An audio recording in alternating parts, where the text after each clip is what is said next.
Episode 20 पेशकश मीरे कारवां। हरबंस और धर्मचंद से किसी किस्म की गद्दारी की तवक्का नहीं की जा सकती थी। मेरा ये तजर्बा रहा है कि इस नौइयत के जराइम पेशा लोग ज़बान, एतमाद और वादे को बहुत अहमियत देते हैं और उसकी खातिर अपनी जान भी गंवा देते हैं। अब जाकर दो अफराद की तरफ शक जाता था।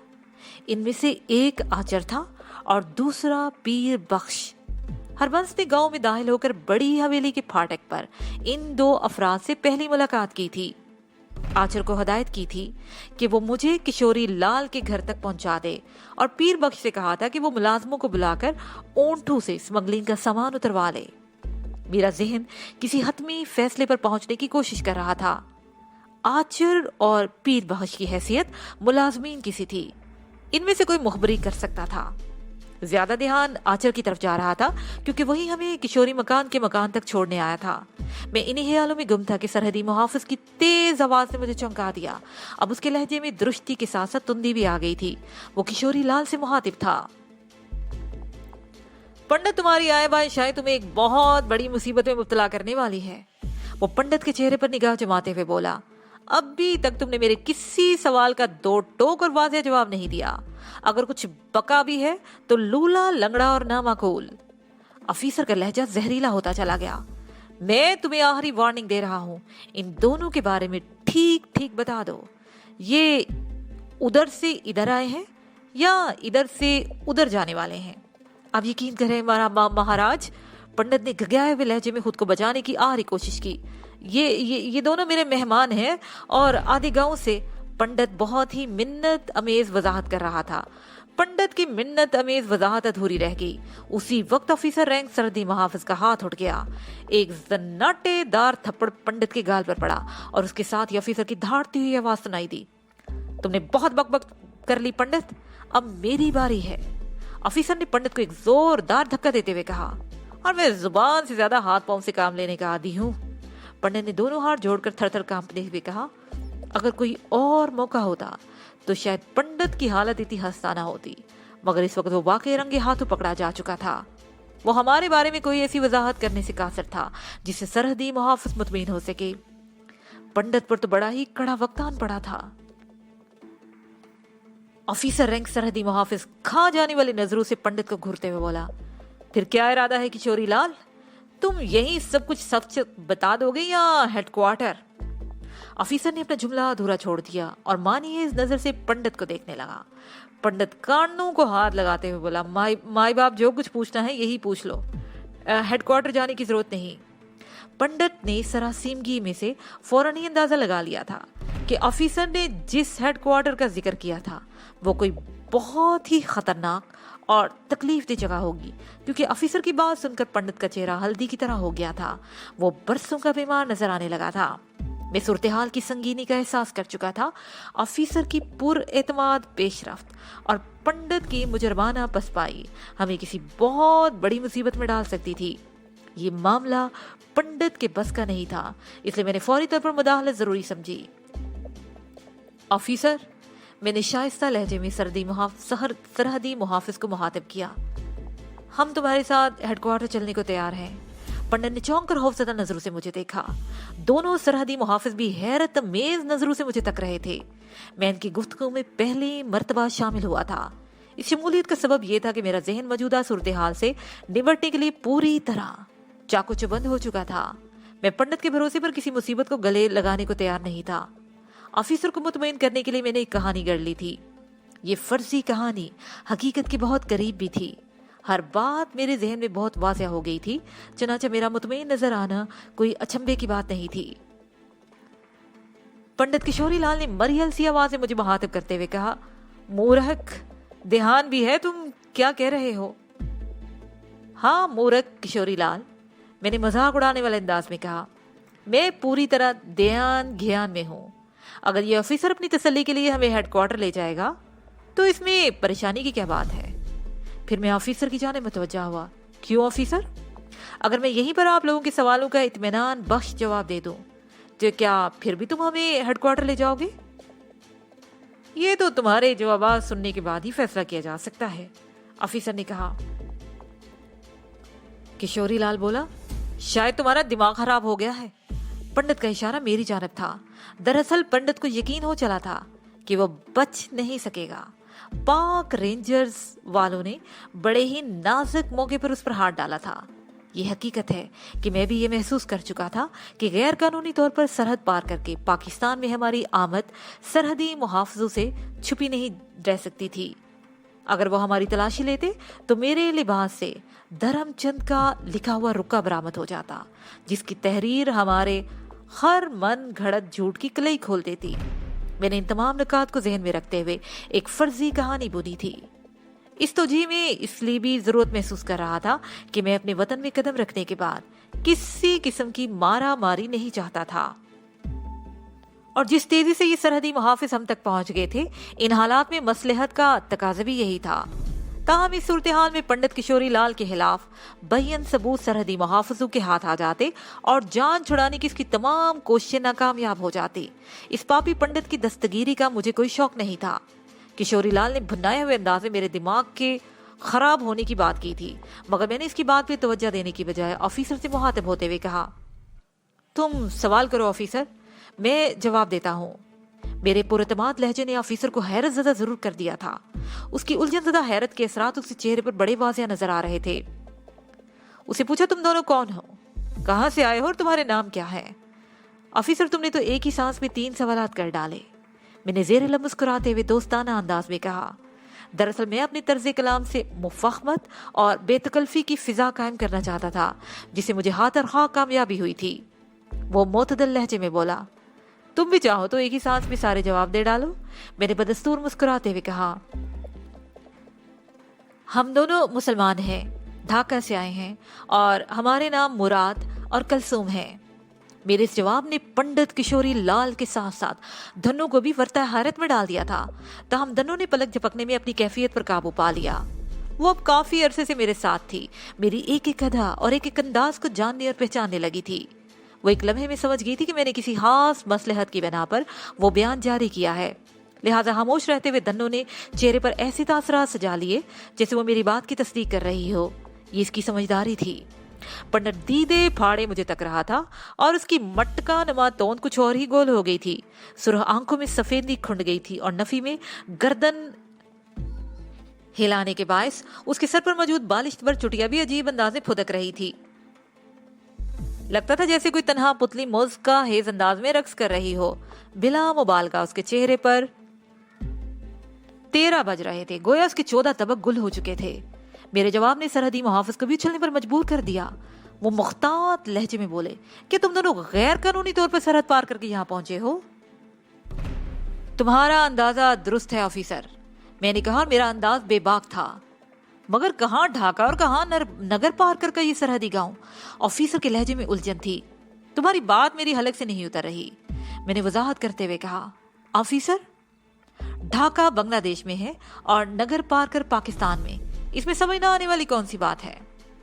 मेरा मतलब है इन दोनों मुल्कों की सरहदें आपस में नहीं मिलती, वो बोला। मगर तुम लोग, मैंने इसकी बात काटते हुए कहा। ऑफिसर, तुम्हारी ये बात बिल्कुल ठीक है कि इन दोनों मुल्कों की सरहदें आपस में कहीं नहीं मिलती, मगर एक तीसरे मुल्क की सरहदें इन दोनों मुल्कों से मिलती हैं।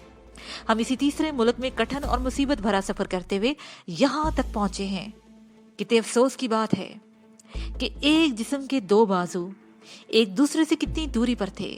मशरकी पाकिस्तान जब बांग्लादेश नहीं बना था, उस वक्त भी और आज भी दोनों मुल्कों की सरहदें आपस में कहीं मिलती हैं और ना ही यहाँ बसने वाले लोगों के दिल, जिसके लिए दोनों तरफ के लोग कसूरवार हैं। ये एक तल्ख हकीकत है, माने या ना माने। वो बाहू भी समझ गया कि तीसरे मुल्क से मेरी मुराद इंडिया थी।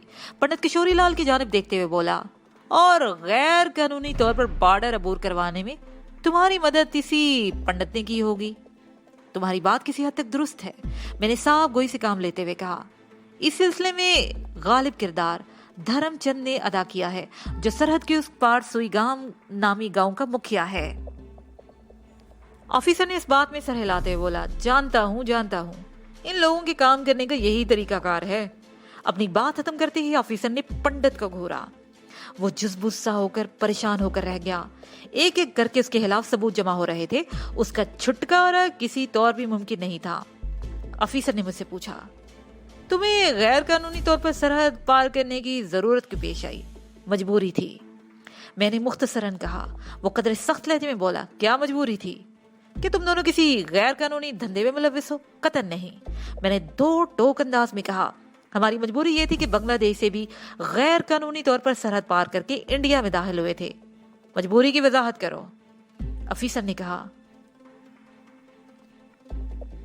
میں نے پہلے سے سوچی ہوئی کہانی کے مطابق جواب دیا, ہماری مجبوری تھی مسلم کش فسادات. ڈھاکہ میں ہم جس محلے میں رہتے تھے وہاں کسی مذہبی مسئلے پر ہندوؤں اور مسلمانوں میں ٹھن گئی تھی, جس کے نتیجے میں ہمارے گھر لپیٹ میں آ گئے تھے. ہم بڑی مشکل سے جان بچانے میں کامیاب ہو سکے تھے. ہمارے گھر کا کوئی فرد بھی زندہ نہیں بچا تھا. ہم دونوں ڈھاکہ سے چھپتے چھپاتے کھلنا پہنچے. یہاں سے ہم انڈیا کے شہر کلکتہ میں داخل ہوئے. پھر 3 ماہ کا تکلیف دہ سفر کرتے ہوئے کلکتہ سے پٹنہ, الہ آباد, کانپور, آگرہ, دلہی, جے پور, اجمیر, ماؤنٹ آبو, رن کچھ سے ہوتے ہوئے انڈیا کے سرحدی گاؤں سوئیگام پہنچ گئے, جہاں سے گزشتہ رات اونٹوں کے ذریعے ہمیں یہاں پر نگر پار کر اس گاؤں میں پہنچا دیا گیا اور اب آپ کے سامنے موجود ہیں. میرا یہ بیان بڑی حد تک سچ پر مبنی تھا. مثلا یہ کہ ہم واقعی کانپور, آگرہ, دلہی, جے پور, اجمیر, ماؤنٹ آبو, رن کچھ, سوئیگام وغیرہ سے گزر کر ہی یہاں پہنچے تھے. میں نے جھوٹ اور سچ کی آمیزش سے اپنی کہانی اس طرح سیٹ کی تھی کہ ہر سننے والا فوراً یقین کر لیتا. پھر میرے لہجے کا اعتماد بھی میری سچائی پر دلالت کرتا تھا. میری کوشش کے بڑے ہی مفید اور حوصلہ افزا نتائج برآمد ہوئے تھے. افیسر نے حیرت اور دلچسپی کے ملے جلے تاثرات کے ساتھ میری بات پوری سنی اور حتمی لہجے میں بولا, تمہاری کہانی دل کو لگتی ہے جوان. تمہاری ایک ایک بات سے سچائی ٹپکتی ہے. مگر اسے دانستہ جملہ ادھورا چھوڑ دیا اور عجیب سی نظروں سے دھنو کو دیکھنے لگا. اس کی نگاہ میں ہوس کی بجائے ستائش تھی. دھنو پر حسن اور جوانی کچھ اس طرح ٹوٹ کر برس رہی تھی کہ دیکھنے والے کی نظر چپک کر رہ جاتی تھی. پھر جینز اور ٹی شرٹ میں وہ کچھ زیادہ ہی قیامت ڈھا رہی تھی, اس لیے آفیسر کے عمل کو رد عمل کہنا چاہیے. میں نے آفیسر کی نگاہ کا تعاقب کیا تو وہ جھینپ گیا, پھر کھسیانہ سا ہو کر مجھے تکنے لگا. میں نے کہا, مگر کیا آفیسر؟ وہ گڑبڑائے ہوئے لہجے میں بولا, مگر ابھی بھی بہت ساری باتیں وضاحت طلب ہیں. وہ بھی پوچھ لیں؟ میں نے کہا. وہ دھنو کی جانب دیکھتے ہوئے بولا, تم نے کیا نام بتایا تھا اپنے ساتھی کا؟ ہاں یاد آیا. اسے دھنو کا فرضی نام یاد آ گیا تو کہنے لگا, تمہاری ساتھی کلثوم ابھی تک منہ سے ایک لفظ نہیں بولی. ساری گفتگو تو تم ہی کر رہے ہو. میں نے اس کی بات پوری ہونے سے پہلے ہی کاٹ دی اور خود کہا, کلثوم بیچاری پیدائشی گونگی ہے. اس کے ساتھ ہی میں نے ترہم امیز نظروں سے دھنو کی طرف دیکھا, جس کے چہرے پر ایک سایہ سا آ کر گزر گیا. تاہم اس لمحے اس نے اپنی کیفیت پر قابو پا لیا. یہ اچھا ہوا کہ بات کرتے ہوئے آفیسر میری جانب دیکھ رہا تھا, ورنہ دھنو کے چہرے کے تاثرات سے وہ ٹھٹک سکتا تھا. اس موقع پر پنڈت کشوری لال کی خالت دیدنی تھی. وہ میری سے پر اعتماد جھوٹ پر دل ہی دل میں اش اش کر اٹھا ہوگا, تاہم اس نے خاموش رہنے میں ہی عافیت جانی تھی. وہ کوئی بھی بات کر کے اپنی راہ کے کانٹوں میں اضافہ نہیں کرنا چاہتا تھا. میں نے اپنی بات کو آگے بڑھاتے ہوئے کہا, آفیسر, ایک گونگا شخص ظاہر ہے بات چیت نہیں کر سکتا. وہ مخصوص اشاروں میں ہی دوسرے کی بات سمجھتا ہے اور اپنی بات دوسرے کو سمجھاتا ہے. البتہ کراہنے کی بات دوسری ہے. کراہنے کا ذکر میں نے خاص طور پر اس لیے کر دیا تھا کہ جب سرحدی محافظ کمرے میں آئے تھے تو اس سے پہلے دھنو اٹھ کر بیٹھی تھی اور ٹہنے کی تکلیف کے باعث اس کے منہ سے کراہ خارج ہوئی تھی. میں نے دھنو کی جانب بولتی ہوئی نظروں سے دیکھا. اس کی آنکھوں میں کچھ اسی قسم کے تاثرات ابھرے تھے جیسے وہ میری بات اور میرے منصوبے کو اچھی طرح سمجھ گئی ہو. اس کی غزالی آنکھوں نے بازوان خاموشی مجھے بڑے واضح انداز میں بتا دیا کہ میں جیسا کہتا ہوں وہ ویسا ہی عمل کرے گی, اور یہ کہ وہ میرا کہا ہوا ایک ایک لفظ اپنی یادداشت میں محفوظ کرتی جا رہی ہے تاکہ اسے عمل کے دوران میں کسی دشواری کا سامنا نہ کرنا پڑے. میں مطمئن ہو گیا, آفیسر کی جانب متوجہ ہو گیا. وہ کہہ رہا تھا, مسٹر مراد, تمہاری اس گونگی لڑکی سے کیا رشتہ ناتا ہے؟ میں نے جواب دیا, ہمدردی کا رشتہ, انسانیت کا ناتا اور دوستی کا تعلق. یہ سارے رشتے ہیں میرے کلثوم سے. میرے خیال میں یہ سب سے زیادہ مضبوط بندھن ہے. وہ تو ٹھیک ہے، آفیسر نے تائیدی انداز میں گویا ہوا۔ میں یہ جاننا چاہ رہا تھا کہ آیا یہ تمہاری رشتہ دار ہے یا؟ اسے فکرہ ادھورا چھوڑ کر مجھے دیکھا اور بولا، تم میرا مطلب سمجھ رہے ہو نا؟ میں نے اس بات میں گردن ہلائی، بہت اچھی طرح سمجھ رہا ہوں۔ وہ ایک مرتبہ پھر بڑی شوق نظروں سے دھنو کو دیکھنے لگا۔ اس کی آنکھوں میں شوہی کے ساتھ ساتھ ایک افسوس بھی موجود تھا، جیسے گل کے ساتھ خار ہوتا ہے۔ شاید وہ اس بات سے دکھی ہو رہا تھا کہ اتنی دلکش اور پرشباب لڑکی گونگی کیوں تھی۔ وہ بیچارہ 16 آنے درست سوچ رہا تھا۔ دھنو کا گونگا پن پھول کے ساتھ کانٹے والی بات ہی تھی۔ شاید چاند کا داغ بھی اسی کو کہتے ہیں۔ میں نے بے تکلفی کی فضا قائم کر کے ماحول کو، شدت کو بڑی حد تک کم کر دیا تھا۔ وہ کانسٹیبل جسے پہلے ہم لوگوں پر گن تان رکھی تھی، اس نے اپنے آفیسر کے اشارے پر گن کا رخ ہماری جانب سے ہٹا لیا تھا۔ تاہم وہ اب بھی دروازے سے لگا چوکس انداز میں کھڑا تھا، جیسے اپنے آفیسر کے اشارہ ملتے ہی وہ ہمیں گولیوں سے بھوننے میں بھی کسی غفلت سے کام نہیں لے گا۔ اس کا آفیسر بھی حادثہ مستعد تھا۔ میں نے اس موقع پر ایک اور پھل جھڑی چھوڑی۔ گن برادر کانسٹیبل کی طرف اشارہ کرتے ہوئے میں نے آفیسر سے سوال کیا، کیا تمہارا یہ ماتحت بھی گونگا ہے؟ افسر نے زیر لب مسکراتے ہوئے نفی میں گردن ہلا دی۔ میں نے کہا، جب سے تم لوگ آئے ہو اس نے زبان نہیں کھولی۔ میں سمجھا شاید یہ بھی میری ساتھی کلثوم کی طرح قوت گویائی سے محروم ہے۔ پتہ نہیں کیا بات تھی کہ اپنے وطن عزیز کی مٹی چھوتے ہی میرے دل کا کوئی شگفتہ دریچہ ہوا ہو گیا تھا۔ اپنے ملک کی فضا میں سانس لینا حادثہ خوشگوار تجربہ ثابت ہو رہا تھا، جس سے طبیعت میں ایک عجیب سی گدگدی کا احساس ہوتا تھا۔ میں ایک طویل عرصے بعد پاکستان لوٹا تھا اور طویل عرصے تک قیام کا ارادہ لے کر آیا تھا۔ آگے جو خدا کی مرضی۔ تھوڑی دیر کی ہنسی خوشی کے بعد آفیسر پھر سنجیدہ ہو گیا۔ مسٹر مراد، تم ڈھاکہ میں کہاں کے رہنے والے ہو؟ میں نے ایک محلے کا نام لے دیا جہاں ہندوؤں کی اکثریت تھی۔ دراصل سنگاپور میں ہمارے اسٹور پر کام کرنے والے ایک ملازم کا تعلق ڈھاکہ کے اسی محلے سے تھا، اس لیے محلے کا نام مجھے یاد رہ گیا تھا، جو اس وقت کام آ گیا۔ میرے جواب نے آفیسر کو قدرے مطمئن کر دیا، مگر وہ سوال کرنے سے باز آنے والا نہیں تھا۔ اسے دھنو کی جانب اشارہ کرتے ہوئے کہا، اور تمہاری ساتھی یہ گونگی لڑکی کلثوم، یہ میری محلے دار ہے، یعنی پڑوسی۔ میں نے بتایا، تم لوگوں نے بنگلہ دیش میں کہیں پناہ کیوں نہیں لی؟ وہاں کیوں پناہ گاہ تلاش نہیں کی؟ آفیسر بال کی کھال اتارنے پر کمر بستہ تھا۔ پہلے انڈیا اور پھر پاکستان کا رخ کیوں کیا؟ میں نے دل ہی دل میں لاکھ لاکھ اللہ کا شکر ادا کیا کہ گزشتہ رات ہم بی ایس ایف والوں کے ہتھے نہیں چڑھ گئے، ورنہ وہ ہمارا خشر خراب کر دیتے۔ بی ایس ایف یعنی بارڈر سیکیورٹی فورس بھارت کے سرحدی محافظوں پر مشتمل ایک ادارہ ہے۔ جس طرح پاکستان کی سرحدوں کی حفاظت رینجرز والے کرتے ہیں، بالکل اسی طرح بھارت کی سرحدوں کی حفاظت بی ایس ایف والے کرتے ہیں۔ ہم ہربنس کی رہبری میں بی ایس ایف والوں کی نظروں میں آئے بغیر رات کے اندھیرے میں خاموشی سے ریگستان والا وہ علاقہ عبور کر رہے تھے جو دونوں ملکوں کی سرحدوں کے درمیان واقع ہے۔ البتہ پاکستان میں اپنے پہلے پڑاؤ پر ہی یہاں کے سرحدی محافظ ہمارے سروبرار پہنچے تھے، اور اب آفیسر ایک کے بعد ایک گھما پھرا کر مختلف زاویوں سے مجھ سے سوالات کر رہا تھا۔ اس کے ساتھ ہی یہ پارٹ اپنے اختتام کو پہنچا۔